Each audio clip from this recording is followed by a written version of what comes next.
Halo pemirsa, apa kabar? Senang sekali saya Astia Dika bisa kembali menemani Anda di program talk show yang syarat informasi inspiratif, apalagi kalau bukan bincang sehati.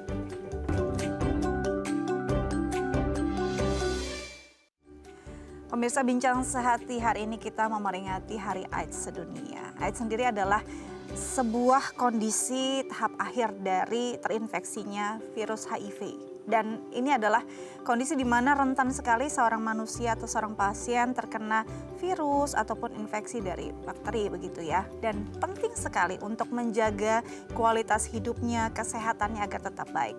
Ini akan menjadi topik kita hari ini, bagaimana menjaga kualitas dan harapan hidup untuk orang dengan HIV AIDS.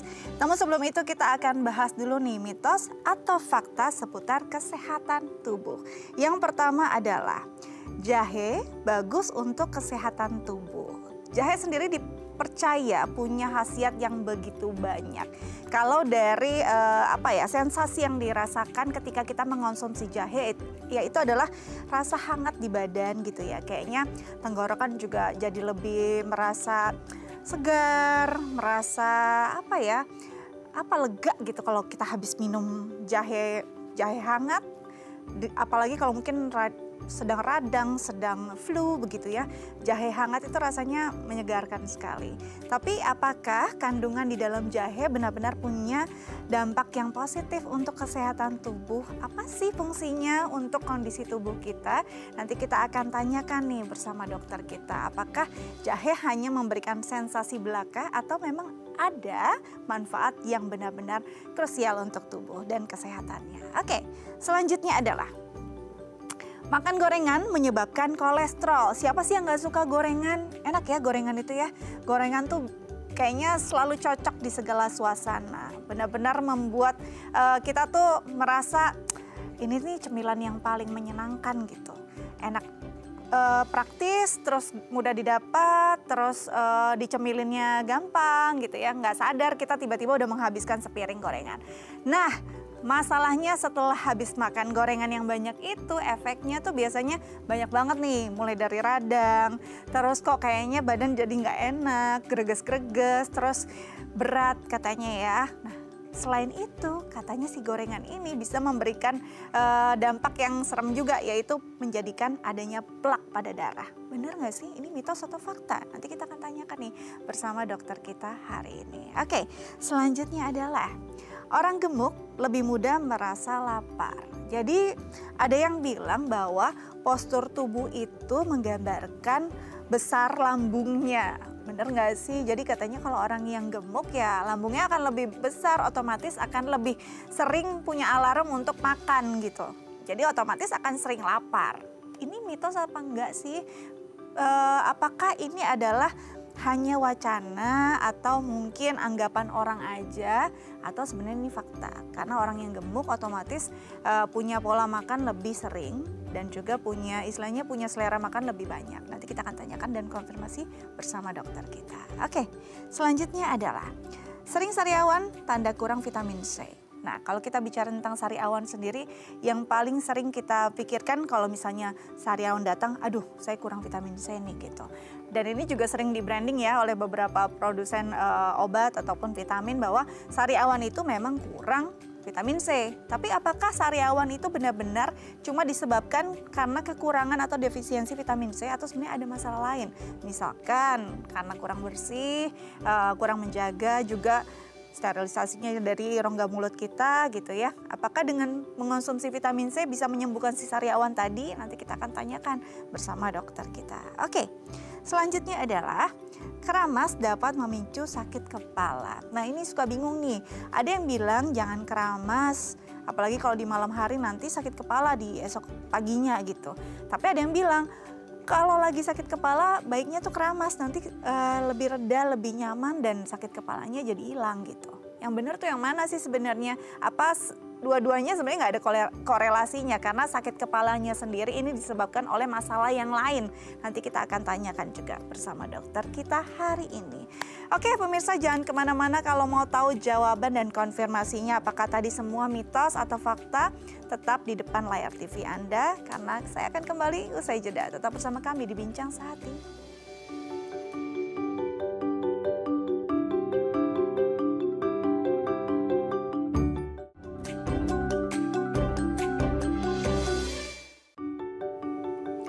Baik pemirsa, kembali lagi bersama saya di Bincang Sehati. Dan kali ini saya tidak sendiri ya, sudah ditemani seseorang yang akan membahas mitos atau fakta yang tadi saya jabarkan agar kita tahu nih kebenarannya itu valid atau tidak. Langsung saja kita sapa, ada Dr. Roy Akur Pandapotan SPPD, spesialis penyakit dalam dari Rumah Sakit Sumber Waras. Langsung kita sapa. Halo dokter. Halo. Apa kabar? Baik, Mbak. Terima kasih sudah hadir di Bincang Sehati. Oke, kali ini kita akan membahas mitos atau fakta seputar kesehatan yang mungkin selama ini masih salah kaprah nih, dipercaya atau diyakini oleh masyarakat ya. Kita bahas satu persatu ya dok ya.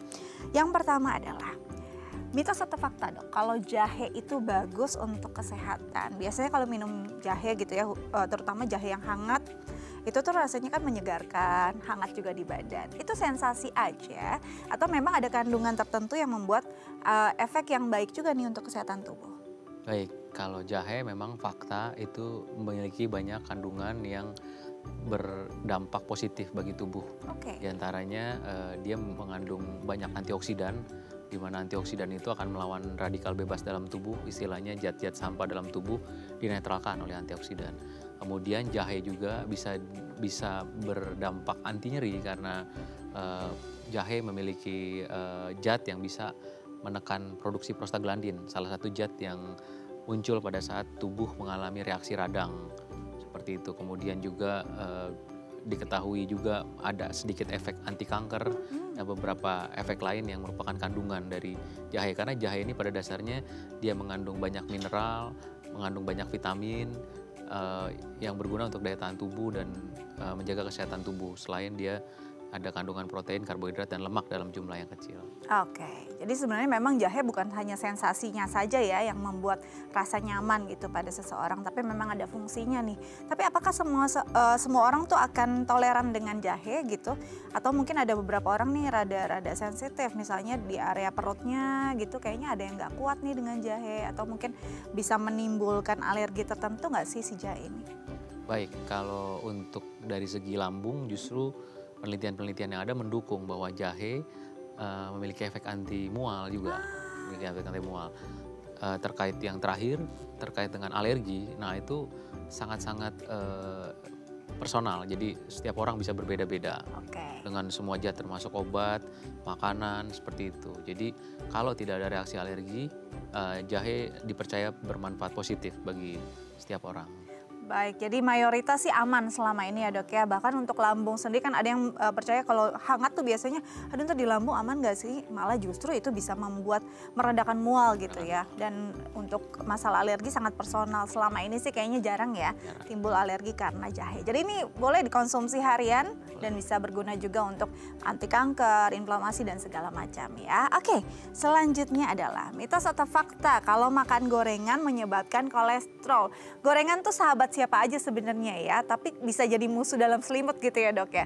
Ini mitos atau fakta kalau bisa menyebabkan kolesterol? Fakta, karena gorengan itu kalau kita bicara lemak ada lemak jenuh dan lemak tak jenuh. Yang berbahaya justru adalah lemak jenuh karena dia tidak bisa diurai lagi, dan apabila dia bertumpuk di dalam tubuh akan meningkatkan kadar kolesterol jahat yang kalau kita baca hasil lab kita itu LDL, kemudian kolesterol total, trigliserid itu adalah akumulasi dari lemak jenuh yang kita makan. Selain biasanya orang yang punya penyakit kolesterol ini punya semacam kelainan dalam tubuhnya dalam memetabolisme lemak. Jadi metabolisme lemaknya tidak efektif.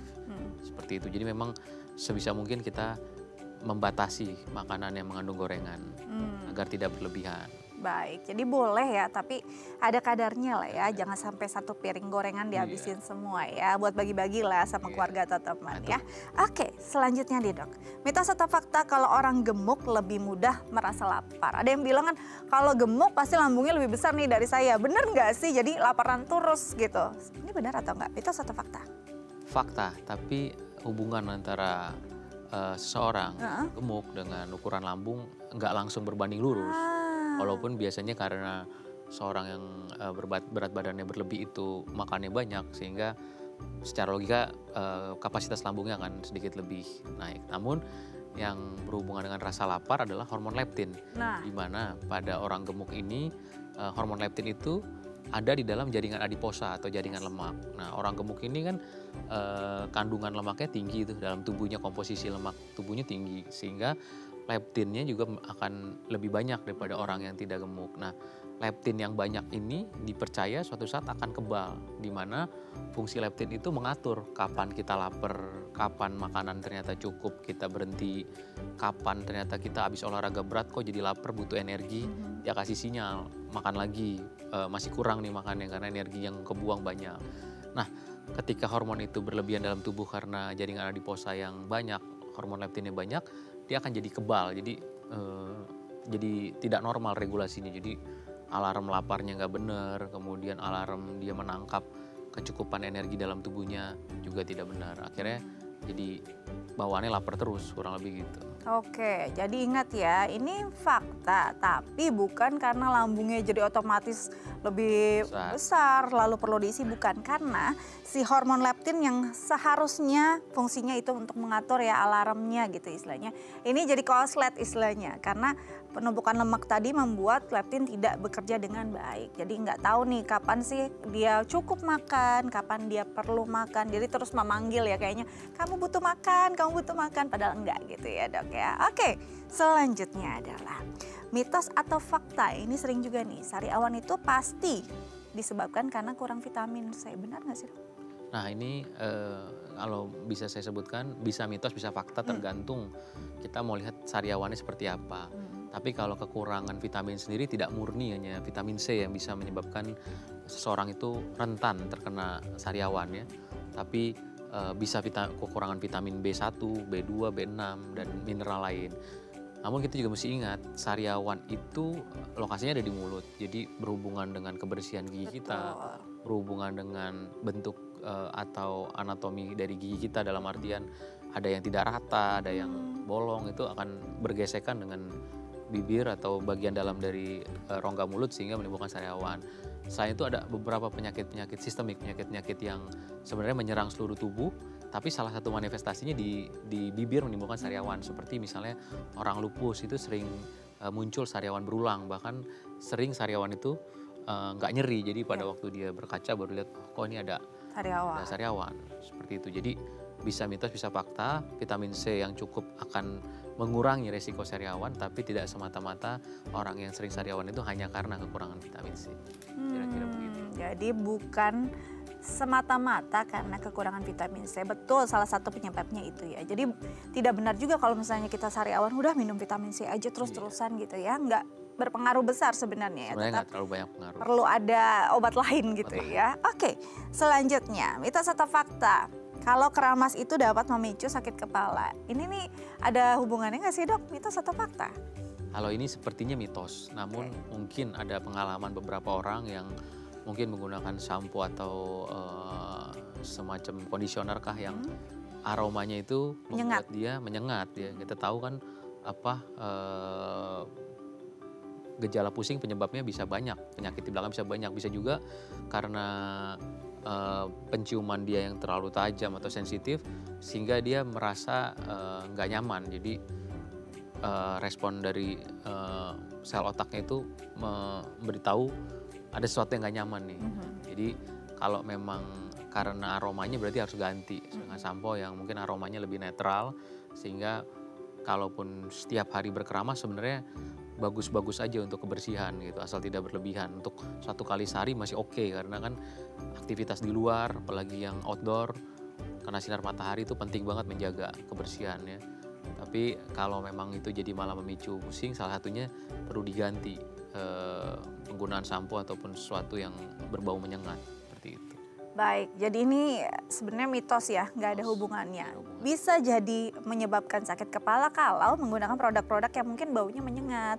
Atau mungkin dijual tanpa ada uji klinisnya, bahan-bahannya tidak benar-benar teruji dan mungkin mengandung zat berbahaya, ini bisa ya. Jadi memang harus dipastikan menggunakan bahan yang aman, wanginya juga jangan yang mungkin menyebabkan pusing gitu ya dok ya. Oke, ini adalah mitos, jadi nggak apa-apa keramas karena itu juga menjaga kebersihan kulit kepala. Oke, nanti kita akan bahas topik utama kita dok, tapi setelah jeda kita harus jeda terlebih dahulu. Pemirsa jangan kemana-mana, tetap bersama kami di Bincang Saat ini.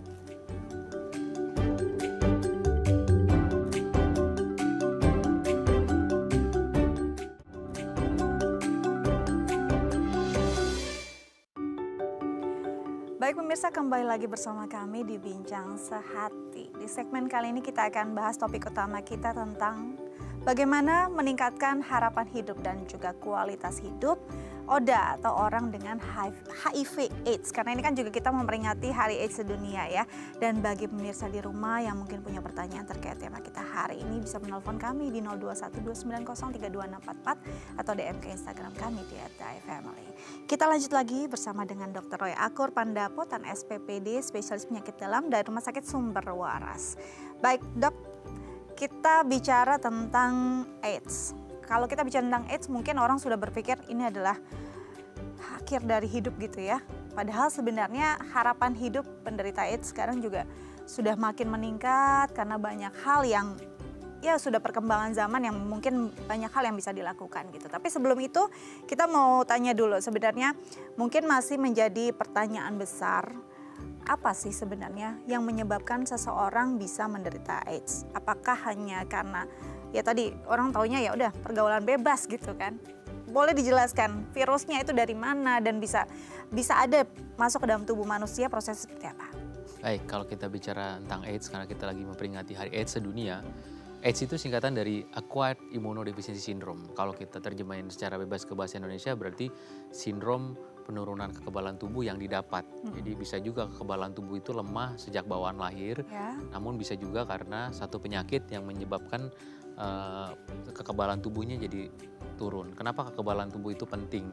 Jadi setiap hari kita berhadapan dengan organisme di luar tubuh kita, apakah itu orang lain atau misalnya hewan peliharaan atau bahkan yang mikroorganisme yang sangat kecil yang tidak terlihat.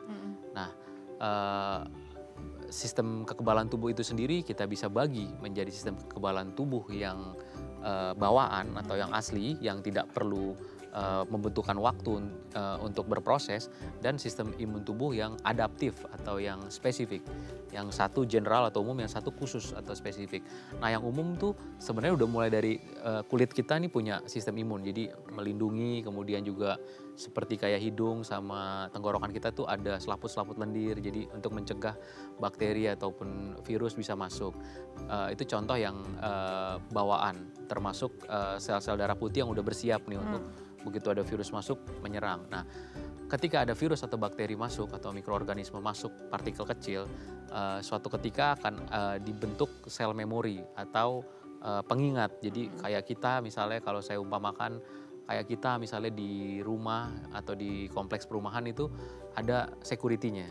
Nah, begitu ada kecolongan maling satu di dalam kemudian ditangkap sama warga, difoto, diviralkan. Nah, security-nya udah langsung inget, oh ini orang yang kemarin rambutnya gondrong, pakai tato, dia adalah pernah maling ke perumahan ini. Nah, kira-kira sel memori itu seperti itu. Dia langsung mengenali dan menghafalkan, oh ini itu nggak boleh masuk ke dalam tubuh. Kalau masuk harus diserang, harus dihentikan karena akan menimbulkan kerusakan. Nah, ketika virus itu masuk atau yang dinamakan dengan HIV tadi, ya, penyebab AIDS ya, human immunodeficiency virus atau virus yang menyerang sistem kekebalan tubuh, virusnya itu masuk dan dia akan merusak sistem imun bawaan dan adaptif, terutama adalah yang diserang adalah sel CD4 ya. Sel CD4 ini berfungsi untuk memori tadi dan berfungsi untuk melawan infeksi-infeksi yang ada di sekitar kalau ada zat patogen. Nah,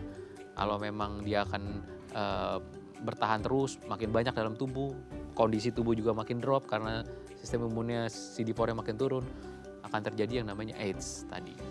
Oke, jadi istilahnya memori memori akan serangan-serangan ini rusak gitu ya dari si security atau tentara yang harusnya menjaga tubuh manusia. Jadi benar-benar hilang ingatan. Jadi nggak tahu lagi siapa yang tamu pernah datang, niatnya baik atau enggak, dia nggak tahu lagi gitu ya. Nah, kalau sudah pada di titik ini biasanya itu sudah pada kondisi berapa lama tuh, kan katanya setelah terserang saja nggak langsung ada gejalanya gitu kan dok. Biasanya dari terserang virus sampai ke titik memorinya sudah hilang sama sekali ini dari si imun berapa lama? Kalau dari data-data di jurnal maupun di textbook dikatakan seorang itu sejak terinfeksi 50% dari seluruh orang terinfeksi itu dalam 10 tahun baru akan berkembang menjadi AIDS. Namun ini cukup individual ya. Jadi ada orang yang memang ditemukan pengalaman klinis saya baru terinfeksi, kira-kira resikonya baru 1 sampai 5 tahun sudah muncul gitu. Jadi enggak ajak, tapi kalau paling lamanya kita memperkirakan 10 tahun yang lalu kira-kira pertama kali nih dia terpapar virusnya. Itu kalau kita bicara jarak dari terkena infeksi virus HIV sampai munculnya AIDS, rata-rata sampai 10 tahun. Dan selama 10 tahun yang rata-rata itu hampir tidak ada gejala yang dirasakan kah? Atau sebenarnya sudah mulai nih, tapi orang tersebut saking randomnya gejala yang timbul nggak sadar kalau itu sebenarnya sudah terinfeksi. Baik, jadi kalau kita membagi infeksi virus HIV ini sampai AIDS itu, kita secara sederhana membagi menjadi 3 fase. Fase yang pertama adalah infeksi akut, jadi baru pertama kali muncul, pertama kali terkena itu gejalanya sebenarnya mirip kayak sakit flu, virus flu, batuk, pilek, demam-demam, badan pegel-pegel gak enak, walaupun nggak semuanya muncul gejala. Nah, dalam 3-6 bulan itu virusnya akan memperbanyak diri, dan setelah 3 bulan baru antibodi kita terbentuk, baru bisa diperiksa sebenarnya. Setelah 3 bulan kena, baru hasil labnya anti HIV-nya, antibodi terhadap virus HIV-nya baru positif. Nah, dalam 3-6 bulan itu boleh dibilang adalah fase infeksi akut atau fase akut. Nah, 6 bulan sampai 10 tahun tadi munculnya AIDS, boleh dibilang adalah gejala atau fase asimptomatik. Jadi boleh dibilang hampir nggak bergejala. Nah, kalau kita pembagian berdasarkan WHO membagi menjadi stadium klinis menjadi 4 stadium, dari stadium 1 paling ringan sampai stadium 4 paling berat kalau dia sudah masuk ke fase AIDS. Itu gejala awal-awal dikatakan adalah munculnya pembesaran kelenjar getah bening. Jadi kayak ada benjolan-benjolan kecil di leher, kemudian di ketiak, kemudian mungkin di sekitar supraklavikula atau di atas tulang selangka kita. Itu kita raba benjolan-benjolan, pasien kita raba benjolan-benjolan yang agak banyak, itu bisa masuk stadium 1. Dan juga dikatakan mulai terjadi penurunan berat badan yang bukan karena diet ya, kalau pada perempuan biasanya sering diet ya, itu nggak kita hitung. Juga bukan karena obat-obatan untuk menurunin berat badan atau berdampak ke penurunan berat badan ya. Nah, itu adalah stadium 1, nanti berkembang menjadi stadium 2, 3, 4 mungkin orangnya udah mulai sering batuk pilek, lama-lama diare, lama-lama penyakitnya makin lama makin berat. Jadi fase asimptomatiknya cukup panjang, tapi mulai muncul gejala itu juga sering overlap. Nah, ini kok sering bolak-balik masuk rumah sakit tapi sembuh lagi. Oke, ini benar-benar ya serandom itu, dan benar-benar mungkin kalau dia merasa tidak punya potensi ke arah sana nggak akan sadar, karena kan banyak juga yang kita nggak tahu ya, mungkin ada yang polanya arah-arah yang sangat potensial, mungkin menggunakan jarum suntik bergantian atau mungkin melakukan hubungan seksual yang tidak aman. Ada yang tidak melakukan itu mungkin tertular dari orang lain kan juga tidak menyadari gitu. Dalam fase 10 tahun ini sudah sangat bisa menularkan ke orang lain. Sangat, mulai dari 3 bulan ke atas. Jadi ketika virusnya masuk, kan virus itu adalah makhluk hidup, dan dia cirinya adalah dia selalu harus nempel di sel hidup. Karena dia nggak bisa cari makan sendiri. Kalau dia nempel misalnya di meja yang bukan benda hidup, dia bisa bertahan mungkin 1, 2, 3 hari, setelah itu mati sendiri. Karena dia nggak bisa memproduksi bahan makanan sendiri, nggak bisa cari makan sendiri, nggak bisa bergerak terbang mencari makan sendiri kayak kita jalan. Nah, ketika dia masuk dalam tubuh manusia, dia akan nempel di dalam sel. Di dalam sel dia akan merebut kontrol kendali dari sel itu, sehingga sel itu makanannya diambil sama dia dan dia numpang hidup di situ. Sambil dia numpang hidup, dia akan, salah satu ciri virus adalah dia membelah diri dengan cepat atau bereplikasi dengan cepat. Jadi ketika hari pertama terinfeksi, memang untuk menginfeksi orang lain kemungkinannya sangat kecil, karena seiring berjalannya waktu itu virusnya akan jumlahnya makin banyak dalam tubuh. Yang diperiksa dalam lab bisa dikatakan atau istilahnya viral load. Berapa sih kandungan virusnya dalam tubuh bisa dideteksi dengan pemeriksaan darah laboratorium.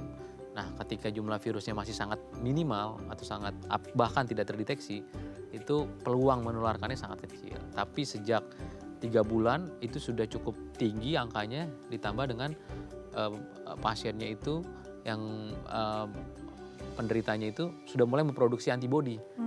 Nah, antibodi ini 3 bulan muncul, ini virusnya udah mulai tinggi, ini mulai muncul antibodi. Nah, dalam 3 bulan, 6 bulan sampai 10 tahun itu, ini naik turun. Tapi satu ketika antibodinya positif tapi CD4-nya juga udah banyak yang produksi juga udah jauh berkurang, virusnya akan sangat tinggi jumlahnya.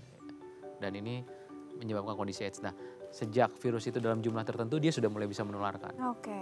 Jadi walaupun orang diperiksa antibodinya positif, antibodinya negatif, dia masih dalam tahap 1-2 bulan sebelumnya terkena virus HIV, begitu dia diperiksa viral load terdeteksi sampai angka tertentu, dia sudah mulai bisa menularkan orang lain. Apalagi kan mungkin belum merasa ya. Belum merasa. Itu dia yang jadi perhatian kita sama-sama. Oke, Dok, kalau kita lihat ini kan ada beberapa hal yang mungkin ya sangat random sih gejala-gejalanya, tapi ada nggak yang khas? Mungkin kan yang saya tahu mungkin TBC biasanya, atau mungkin ada masalah-masalah di lambung yang menjadi simptom yang khas dari penyakit tersebut gitu, yang menjadi istilahnya penyakit penopangnya. Jadi gini, kalau yang kita sebut dengan TBC atau penyakit-penyakit lain itu adalah infeksi oportunistik. Jadi infeksi oportunis kan yang dia ada kesempatan diambil gitu. Nah, dia dapat kesempatan masuk dalam tubuh ketika CD4 atau sel CD4 dari tubuh itu udah rendah banget. Oke. Dan AIDS itu biasanya CD4-nya sudah di bawah 200. Artinya pertahanan tubuhnya buruk sekali. Jadi begitu, seperti contoh, saya ambil contoh TBC atau tuberkulosis.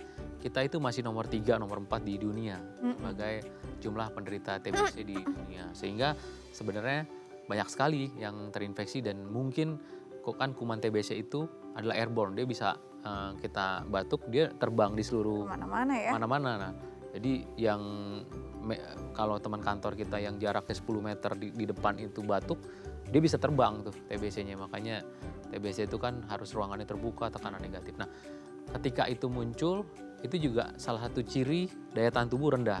Sehingga Kementerian Kesehatan itu sudah sejak beberapa tahun yang lalu menganjurkan orang yang terkena TBC itu di screening HIV-nya, karena menandakan ada kemungkinan seseorang yang terkena TBC ini daya tahan tubuhnya kurang bagus atau mengalami imunodefisiensi, kekurangan sistem imun. Nah, itu contoh khas kena TBC, kita harus langsung compare atau harus lakukan pemeriksaan deteksi HIV. juga ya. Kemudian kita tahu faktor risiko penularan virus HIV ini juga adalah faktor risiko hubungan seksual yang berisiko. Sehingga ketika kita menemukan penyakit kelamin menular seks ya, atau PMS, misalnya kutil kelamin atau kondiloma acuminata, kemudian herpes zoster, kemudian varicella zoster, kemudian sifilis, itu biasanya juga dianjurkan dilakukan pemeriksaan HIV karena faktor risikonya sama, yaitu perilaku seks yang berisiko. Kemudian juga kita deteksi itu kalau tadi ada gejala-gejala awal, pembesaran kelenjar getah bening yang tidak bisa dijelaskan, penurunan berat badan yang tidak bisa dijelaskan, terus pasiennya bolak-balik kena infeksi, kena infeksi mulu, kena tifus nggak sembuh-sembuh, kena TBC diobatin 6 bulan kok nggak sembuh-sembuh. Berulang lagi ya. Kena bolak-balik nih batuk pilek terus, dan juga salah satu yang diserang adalah membran mukosa dan kulit. Jadi penyakit kulit yang berulang, kemudian berat badan turun, diare, gastrointestinal juga. Jadi dan yang ada istilah prolong febris atau demam lebih dari 14 hari. Kalau misalnya orang demam lebih dari 14 hari, penyakit lain yang menyebabkan seperti tifus, TBC kita belum deteksi, kok negatif pemeriksaan lain, kita sebagai dokter harus juga mulai berpikir kemungkinan virus HIV, dan kita mulai dengan bertanya ke pasiennya, ada nggak faktor risiko?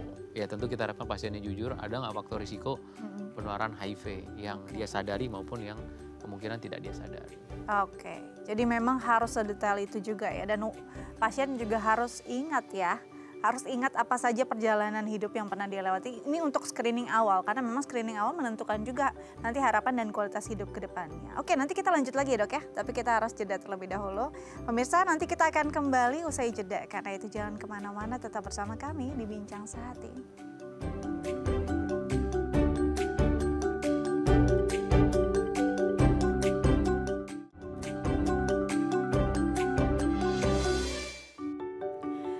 Baik pemirsa, kembali lagi bersama kami di Bincang Sehati. Kita masih membahas tentang bagaimana meningkatkan harapan hidup dan juga kualitas hidup orang dengan HIV/AIDS. Dan bagi pemirsa di rumah yang mungkin punya pertanyaan terkait tema kita hari ini, bisa menelpon kami di 0212903244 atau DM ke Instagram kami di @theifamily. Kita lanjut lagi bersama dengan Dr. Roy Akur Pandapotan SPPD, spesialis penyakit dalam dari Rumah Sakit Sumber Waras. Oke, Dok, tadi kita bicara tentang screening yang lebih awal akan menentukan juga kualitas hidupnya di masa yang akan datang juga nih untuk orang dengan HIV/AIDS. Seberapa penting screening tersebut? Dan screening ini kan sebenarnya kalau simptom sih nggak ada, orang jarang ya mau mengecek kesehatannya gitu. Perlu nggak sih orang yang memang merasa dirinya punya potensi ke arah sana untuk mengecek terus kondisi kesehatannya secara berkala? Ya, jadi screening itu sangat penting, itu langkah awal kita bisa, karena kan targetnya adalah, baik itu WHO maupun Kemenkes, targetnya adalah mendeteksi sebanyak-banyaknya, mengobati sebanyak-banyaknya dengan tingkat keberhasilan yang tinggi, dan mencegah penularan sekuat-kuatnya. Nah, screening tempatnya adalah untuk mendeteksi sebanyak-banyaknya sekaligus untuk mencegah penularan. Sekaligus untuk berjalan kalau dia positif akan diobati. Jadi ada pergeseran perkembangan ilmu pengetahuan kalau kira-kira 5-10 tahun yang lalu adalah orang dengan HIV/AIDS diobati apabila CD4-nya atau stadium klinisnya sudah lanjut. Karena mungkin keterbatasan obat atau perkembangan ilmu pengetahuan yang belum tercapai saat itu. Namun pendekatan yang sekarang, semua panduan itu menganjurkan begitu pasiennya terdeteksi antibodinya positif, itu kita mulai pengobatan. Karena hasilnya akan jauh lebih baik ketimbang menunggu pasiennya sampai pada tahap yang mengkhawatirkan atau sampai pada tahap infeksi oportunistik tadi. Kemudian tentu karena kita berhadapan dengan penyakit yang sebenarnya cukup berat beban sosialnya. Jadi kalau kita misalkan pasien terdeteksi kanker memang berat, tapi secara sosial dia tidak dianggap seseorang dengan tingkat sosial yang buruk atau tingkat sosial yang rendah. Karena kanker bisa menyerang siapa saja dan faktor risikonya banyak. Tapi kalau seseorang terdiagnosa HIV, terutama kita di timur, di Indonesia, masih ada diskriminasi yang cukup kuat, sehingga ketika orang mau melakukan pemeriksaan HIV harus dilakukan konseling. Ada namanya voluntary and counseling test. Jadi orangnya di konseling dulu, karena kalau hasilnya negatif ya udah, maksudnya dia mungkin lega, tapi juga mesti diingetin kalau ada faktor risiko, bisa window period 3 bulan sejak terinfeksi masih negatif sampai 3 sampai 6 bulan setelah itu baru positif. Tapi kalau dia, yang jadi persoalan ketika dia positif, satu, dia bisa memasuki fase denial, menyangkal kok aku kena virus ini yang dianggap buruk oleh masyarakat. Yang kedua, kita sebagai dokter harus meyakinkan ini bisa dikendalikan walaupun tidak bisa disembuhkan ya. Jadi dia harus minum obat. Masalahnya kepatuhan minum obatnya ini penting, harus dari dirinya ya. Jadi dokter hanya meresepkan, dia mengambil obat. Keseharian dia minum di rumah itu adalah kepatuhan dari pasiennya sendiri. Dan juga tadi bagaimana dia menerima dirinya dan juga bisa berhadapan dengan kondisi diskriminatif yang mungkin harus kita akui masih ada, walaupun makin hari makin ditekankan bahwa diskriminasi itu justru menyebabkan orang tertutup, HIV nggak bisa kita tekan angkanya, dan berdampak buruk bagi global justru. Kira-kira gitu. Oke, kalau kita misalkan ada seseorang terjangkit begitu ya, lalu biasanya kan sekarang juga sudah mulai terbuka ya di media sosial, saya terjangkit, dan misalnya memang ada orang yang pernah kontak dengan saya, mungkin bisa memeriksakan diri, lalu periksalah misalnya, dan kondisinya masih negatif nih gitu. Mungkin nggak dicegah atau itu sebenarnya hanya menunggu waktu saja? Bisa dicegah. Jadi ketika kita berbicara tentang penyakit infeksi itu, kan kita secara teori kedokterannya itu ada 3 agen atau 3 faktor yang mempengaruhi. Pertama, agen infeksinya yaitu virus yang dibawa oleh orang yang terjangkit HIV, karena penularannya dari manusia ke manusia. Yang kedua, daya tahan tubuh penderitanya sendiri atau host disebut. Dan yang ketiga environment atau lingkungan. Nah ini kan masih virusnya, apakah waktu tertularkan itu jumlahnya cukup untuk menginfeksi. Yang kedua, pertahanan tubuh dari orang yang akan terkena infeksi ini apakah cukup kuat di awal untuk menghalangi supaya virusnya jangan sampai bisa berkembang biak banyak dalam tubuh. Itu juga menjadi sesuatu yang nggak semata-mata bisa kita prediksi se-eksak itu. Sehingga juga ada beberapa kasus di lapangan suaminya positif, suaminya berhubungan biasa, maksudnya berhubungan suami istri dengan istrinya selama bertahun-tahun, istrinya masih negatif. Ya? Kemudian dan sebaliknya. Atau seorang ibu yang mengandung, dia ternyata belakangan baru tahu dia positif, tapi anaknya ternyata negatif. Walaupun kalau seorang ibu hamil itu positif, sekarang harus segera diberikan obat antivirus supaya menyelamatkan anaknya dulu, gitu, supaya anaknya nggak terkena. Jadi kalau dibilang resiko menular tinggi, tapi apakah sudah menular atau nggak menular, kita periksanya melalui pemeriksaan laboratorium. Nah, kalau yang kita periksa adalah antibodi, kita butuh firm bahwa dia sudah terkena infeksi itu dari 3-6 bulan sebelum kita periksa. Artinya kalau dia masih baru ya bisa aja, baru seminggu bisa aja antibodinya negatif. Tapi kalau kita mau lebih cepat, saya mau lebih cepat nih, orangnya baru tertusuk jarum suntik yang terinfeksi virus HIV ini baru sebulan yang lalu. Supaya saya pengen tahu ada virus HIV-nya atau enggak, ada kita pemeriksaan viral load-nya langsung, atau kita mendeteksi langsung virusnya itu sendiri, nggak menunggu respon antibodinya. Betul. Jadi HIV RNA-nya kita deteksi ada atau enggak, seperti itu. Nah, kalau memang hanya periksa antibodi, ya kita perlu ulang 3-6 bulan berikutnya. Sejak dia terakhir kejadian beresiko, apakah itu tertusuk jarum suntik, apakah itu habis berhubungan dengan pasangan yang kebetulan terinfeksi HIV. Nah, itu 3-6 bulan berikutnya baru kita firm antibodi. Kalau kita periksa antibodi baru kita firm dia negatif HIV. Oke. Jadi memang ya kita nggak pernah tahu ya. Memang menjaga pola hidup dengan baik dan mengatur segalanya dengan baik dan pasti sehat, itu yang paling penting ya dok ya. Oke, sebelum kita lanjut ada pertanyaan dari pemirsa lewat DM Instagram nih dok, saya bacakan dari Surya. Pertanyaannya, selamat pagi dok, saya tinggal bersama kakak saya yang 3 bulan lalu didiagnosa AIDS. Sejak terkena AIDS, kakak saya jadi gampang sariawan dan sembuhnya lama. Ini kenapa ya dok ya, dan bagaimana cara mencegahnya? Terima kasih. Oke, jadi sariawan yang berkepanjangan ini identik juga ya dengan kasus AIDS atau HIV. Bagaimana kondisi ini bisa mungkin lebih nyaman untuk si pasien dok? Baik, yang pertama kita harus mengobati keduanya. Infeksi oportunistik sariawan yang kita obati ya, bisa dengan salep yang mengandung antibiotik dan anti radang ya, atau obat minum antibiotik dari dalam dan juga anti radang dari yang kita minum secara oral. Dan yang kedua, kita harus yakinkan dulu kondisi status HIV pasiennya, CD4-nya terutama kita lihat, dan viral load-nya. Kalau CD4-nya di bawah 200, kita harus memberikan terapi antiretroviral secepatnya. Berapapun CD4-nya kita harus berikan antiretroviral secepatnya. Namun demikian, angka CD4 itu menjadi panduan kita. Sebenarnya pasien ini resiko terkena infeksi oportunistiknya tinggi nggak sih? Ambang batasnya boleh dibilang 200. Kalau CD4 yang masih di atas 200, sebenarnya kita akan relatif lebih mudah menyembuhkan apapun infeksi yang dia dapat dari luar. Tapi kalau sudah di bawah 200 ya, sambil kita ngobatin infeksinya, sambil kita coba naikin CD4-nya dengan cara menekan virusnya menggunakan obat antiretroviral. Kira-kira gitu jawaban. Jadi nggak bisa cuma menyembuhkan sariawannya ya dok ya? Nggak bisa, harus ngadepin juga infeksi HIV-nya. Atau cuma HIV-nya saja yang diobatin juga nggak bisa, karena nggak bisa sembuh dengan sendirinya, karena si sariawannya juga sudah masuk, terlanjur, sudah ada bakteri mungkin di sana, apalagi kalau sudah sampai infeksi lainnya juga ya. Jadi memang perlu pengobatan yang dua-duanya nih intens. Nah dok, kalau kayak gitu kan tinggal bersama gitu ya, ini kan masih banyak yang mungkin mendiskriminasi gitu, semuanya serba dipisah. Apakah itu masih perlu dilakukan gitu ya? Seperti misalnya alat makan, atau mungkin jadi kayak semuanya serba dipisah deh, ruang kamu juga berbeda deh gitu. Masih perlu dilakukan nggak sih? Enggak kan ya?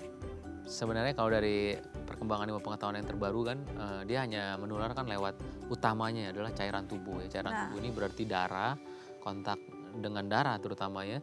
Dan yang kedua adalah cairan kelamin atau dari hubungan seksual. Kalau dari cairan air liur ada peluang tapi sangat kecil sekali, dan itu pun ketika kita terpercik cairan air liur ataukah darah pasien HIV ataukah cairan kelaminnya, itu harus ada tempat virus itu masuk ke dalam tubuh kita, yaitu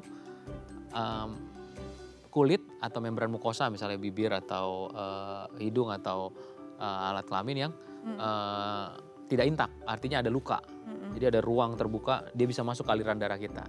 Kalau selama itu tidak ada, sebenarnya aman. Jadi kalau tinggal dengan orang dengan HIV aman-aman saja ya. Tentu kita jangan menghindari kontak yang ada kaitannya dengan cairan. Jadi di luar cairan misalnya kontak darah, dia ada darah, kemudian lagi berdarah, atau misalnya ya hubungan suami istri pun kalau misalnya sekarang itu kalau dia sudah tidak terdeteksi virus HIV-nya, karena kan orang ODH ini berhak untuk hamil. Nah, bisa hamil kalau atau diperbolehkan dalam secara medis hamil sebaiknya kalau viral loadnya sudah tidak terdeteksi supaya enggak menular ke anaknya. Jadi selama viral load itu tidak terdeteksi sebenarnya kemungkinan penularan itu sangat kecil. Pertama, yang kedua tetap dengan tadi menghindari resiko kontak cairan dengan cairan gitu, kontak cairan tubuh dengan ada jalur dia bisa masuk ke dalam darah kita. Baik, jadi memang sebenarnya ada hal-hal yang harus diperhatikan tapi tidak perlu terlalu khawatir karena penularannya juga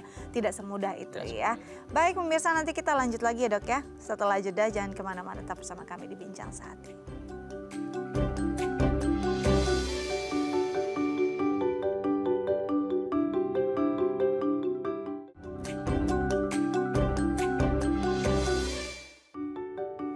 Baik pemirsa, kembali lagi bersama kami di Bincang Sehati, masih membahas tentang untuk mengembalikan lagi atau meningkatkan harapan hidup dan kualitas hidup orang dengan HIV AIDS. Kita masih bersama dengan Dr. Roy Akur Pandapotan SPPD spesialis penyakit dalam dari Rumah Sakit Sumber Waras. Oke, Dok, kita bicara tentang harapan hidup dan juga kualitas hidup nih.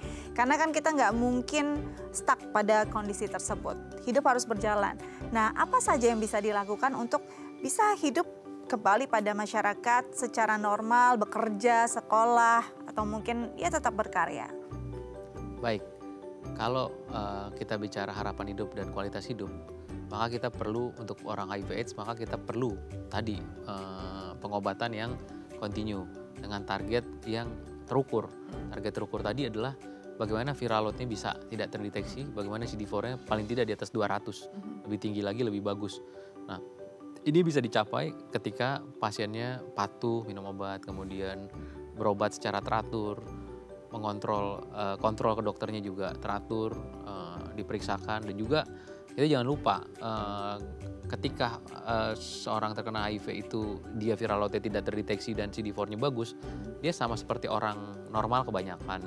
Nah, orang normal kebanyakan juga kan juga mesti menjaga kesehatan seperti berolahraga teratur, tadi menghindari makanan-makanan berlemak, menghindari obesitas, menghindari infeksi lain ya. Jadi kemarin kita berhadapan dengan COVID itu juga kan pasien HIV maupun non HIV itu rentan, sama-sama rentan. Betul. Walaupun kalau kena pada pasien yang terkena HIV akan lebih fatal dampaknya. Nah, dari segi harapan hidupnya boleh dibilang hampir mendekati orang normal kalau dia disiplin dalam pengobatan maupun dalam kesehariannya, berobat teratur dan juga dia tetap menjaga kesehatan di luar minum obat, seperti itu. Kemudian kalau untuk kualitas hidupnya, asal dia bisa mengelola, karena pasti secara psikologis itu stres karena dampak sosial. Kita punya penyakit lain selain HIV, misalnya orang hipertensi, diabetes kan mesti minum obat teratur. Paling tidak dia seorang pasien itu paling tidak menganggap dirinya tidak normal. Saya harus minum obat nih setiap pagi, saya harus minum obat tiap malam. Apalagi dikombinasi masalah medis ini dikombinasi dengan masalah sosial. Dia harus mungkin nggak bisa terbuka dengan semua orang. Mungkin ada orang yang masih tetap stigma dia secara negatif. Nah, itu yang dia mesti bisa dealing dengan itu, bisa punya mekanisme yang baik, coping, sehingga kualitas hidupnya tidak terganggu dengan kondisi yang sudah dia dapat di masa lampau dan masa kini. Dia bisa optimis menatap masa depannya, kira-kira gitu. Itu sih yang penting ya, karena memang stres itu juga hal yang paling menakutkan ya untuk orang dengan HIV AIDS, karena stres sendiri untuk kita bisa menjadi satu kondisi yang membuat kesehatan seseorang turun gitu. Nah, terakhir mungkin ada tidak do and don'ts-nya yang mungkin kalau bisa jangan dilakukan untuk orang-orang dengan HIV AIDS. Berarti kita bicaranya pada penderita HIV ya, bukan pada orang mencegah penularan ya.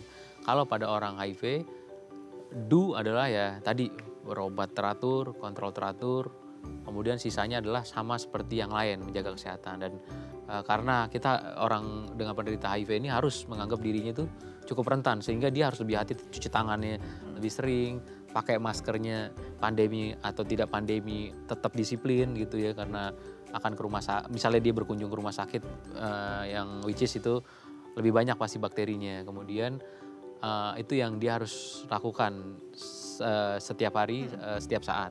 Downs-nya ya hindari perilaku berisiko, karena walaupun orang sudah terkena HIV virus HIV itu virus yang hidup, sehingga dia bisa kawin silang dengan virus HIV lain ya. Jadi dalam yang kita tahu aja HIV kan ada